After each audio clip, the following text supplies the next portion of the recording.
Hello बच्चों, नमस्कार। स्वागत है आपका हमारे चैनल द एडुमेट पर। बच्चों, आज इस वीडियो में हम करेंगे कक्षा चौथी की परिवेश अध्ययन की पुस्तिका झरोखा से पाठ नंबर 10 पौधों का आधार जड़ें। तो आइए इस पाठ को शुरू करें। घास ने रोका पानी। रोहित के पिताजी घर के बाहर मिट्टी की नाली में उगी घास उखाड़ रहे थे। पिताजी को घास उखाड़ते देखकर रोहित भी घास उखाड़ने लगा। उसके हाथ में घास की कुछ पत्तियां ही आई।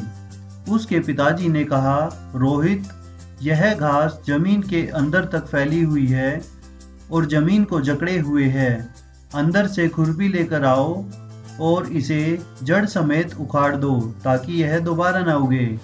रोहित खुरपी ले आया और घास को खोदने लगा। तो बच्चों, यहाँ पिक्चर में आप देख सकते हैं दोनों पिता और बेटा ये दोनों ही घास उखाड़ रहे हैं। आगे है, उसने पूछा, पिताजी, घास के नीचे ये धागों जैसे गुच्छे क्या निकल रहे हैं? पिताजी ने कहा, ये ही तो घास की जड़ें हैं। रोहित और उसके पिताजी ने जमीन खोदकर घास को जड़ सहित निकाला और पास में ही डाल दिया। 2-3 दिन बाद रोहित ने देखा कि निकाली गई घास सूख गई थी। आगे है, सोचो और लिखो। हाथ से घास उखाड़ने पर रोहित के हाथ में पत्तियां ही क्यों आई? बच्चों, जब रोहित ने हाथ से घास उखाड़ी थी तो उसके हाथ में सिर्फ पत्तियां ही आई थी। और वो किस लिए था? वो इसलिए था क्योंकि घास जमीन के अंदर तक फैली हुई थी और जमीन को जकड़े हुई थी। अगला है, रोहित खुरपी क्यों लाया? बच्चों, उसके पिताजी ने उसको खुरपी लाने के लिए कहा था ताकि घास की जड़ों को जमीन से निकाला जा सके। पेड़ पौधों का जमीन के अंदर वाला भाग क्या कहलाता है? बच्चों, पेड़ पौधों का जमीन के अंदर वाला भाग उनकी जड़ें कहलाता है। यदि घास की जड़ें न होती तो क्या उसे हाथ से उखाड़ना आसान होता?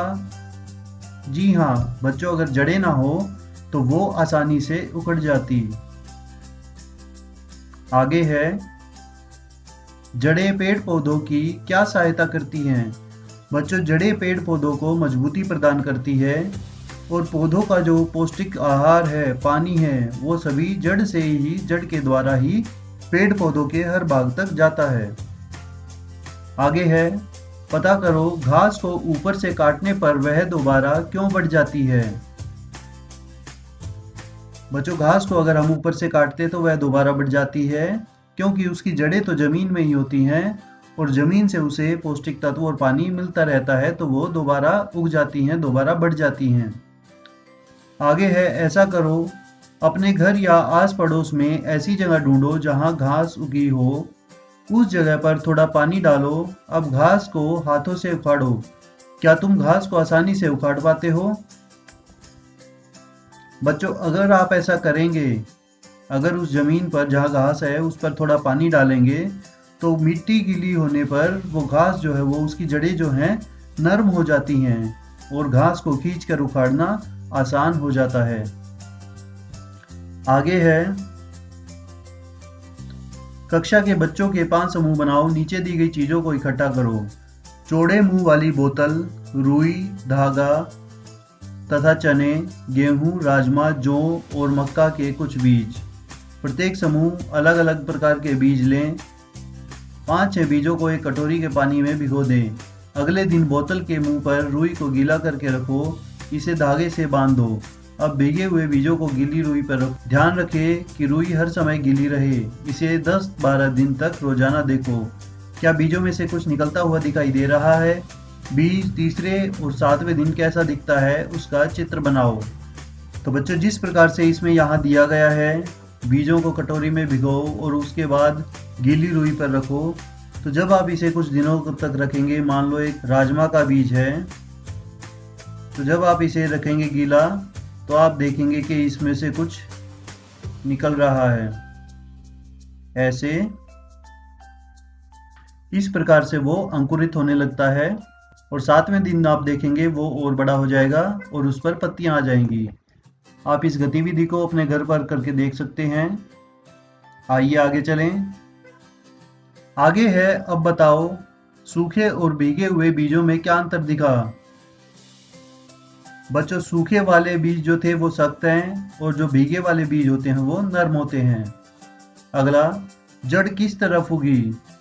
जड़ जो है वो हमेशा जमीन के अंदर ही उगती है। अगला, जड़ों का रंग कैसा है। जड़ों का रंग हल्का भूरा है। आगे है, चर्चा करो। यदि रुई सूखी रह जाती तो क्या होता।